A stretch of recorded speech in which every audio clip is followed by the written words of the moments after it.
जब आपको पलक झपकाने में समय लगता है।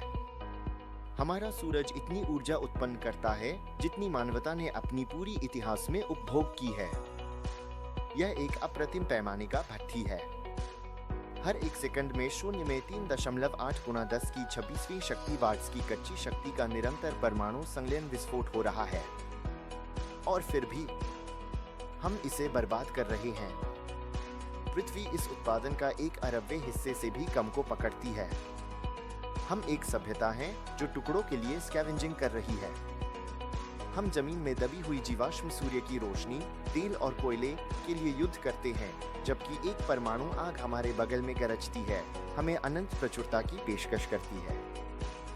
यदि हम जीवित रहना चाहते हैं, यदि हम ऊंचाई पर जाना चाहते हैं, तो हमें ग्रह पर आधारित प्रजाति की तरह सोचना बंद करना होगा। हमें एक तारे की तरह सोचना होगा। 1960 में भौतिक विज्ञानी फ्रीमैन डायसन ने एक विचार प्रयोग का प्रस्ताव रखा, एक जैव मंडल जो एक तारे को घेरता है ताकि उसकी कुल चमक को कैद किया जा सके। पॉप संस्कृति इसे डायसन स्फीयर कहती है। लेकिन एक खगोल भौतिक विज्ञानी के रूप में मुझे स्पष्ट होना होगा, इसे मत बनाओ। एक ठोस खोल शारीरिक रूप से असंभव है। गुरुत्वाकर्षण के तनाव किसी भी ज्ञात सामग्री को चूर-चूर कर देंगे, यहाँ तक कि कार्बन नैनोट्यूब भी सूखी टहनियों की तरह टूट जाएंगे। इसके अलावा एक गोला के अंदर मौजूद तारे के साथ कोई शुद्ध गुरुत्वाकर्षण इंटरेक्शन नहीं होता। सूर्य को केंद्र में रखने के लिए कुछ नहीं है। गोला बह जाएगा, अंततः उस तारे से टकरा जाएगा जिसे इसे हार्नेस करना था। गोला एक जाल है। हमें एक खोल की आवश्यकता नहीं है, हमें एक झुंड की आवश्यकता है, एक डायसन स्वार्म। यह एक यथार्थवादी दृष्टिकोण है। अरबों स्वतंत्र सौर संग्रहक, दर्पण और पावर स्टेशनों का घनिष्ठ व्यवस्थित गठन में परिक्रमा करना। वे गुरुत्वाकर्षण से नहीं लड़ते, वे इसका उपयोग करते हैं।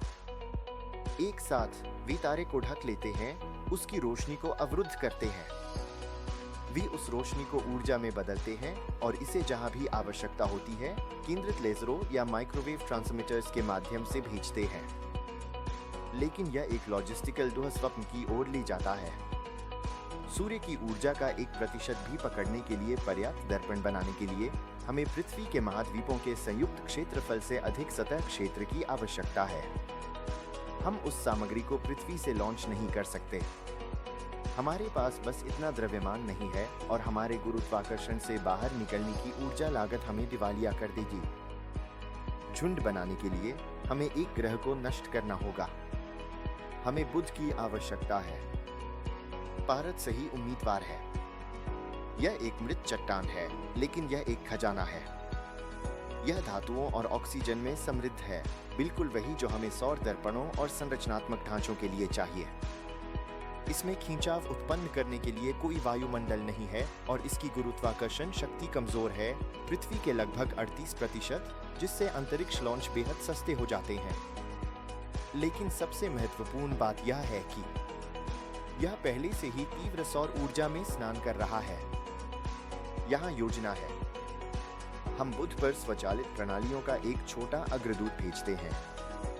ये सिर्फ खनिक नहीं है, ये आत्म प्रतिकृति करने वाले कारखाने हैं।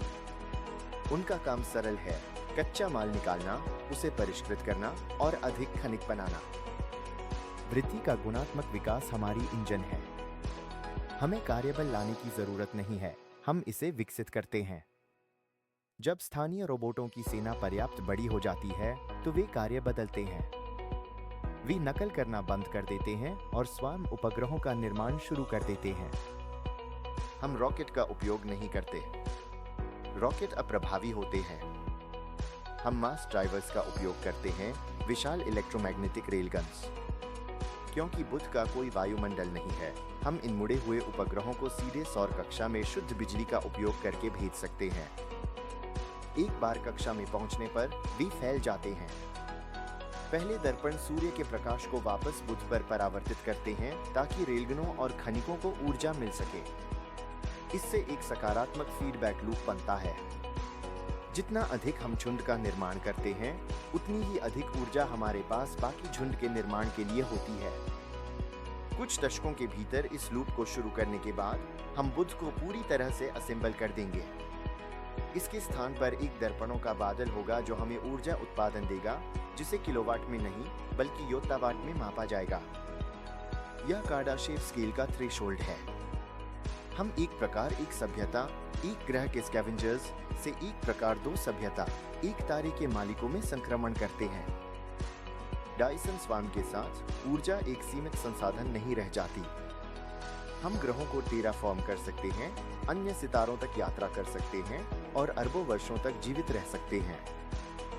हम वर्तमान में अंधेरे में चिंगारियों के साथ खेलते हुए बच्चे हैं, ठंड से डरते हुए। लेकिन अलाव इंतजार कर रहा है। हमें बस इसे बनाने के लिए पर्याप्त बहादुर होना है।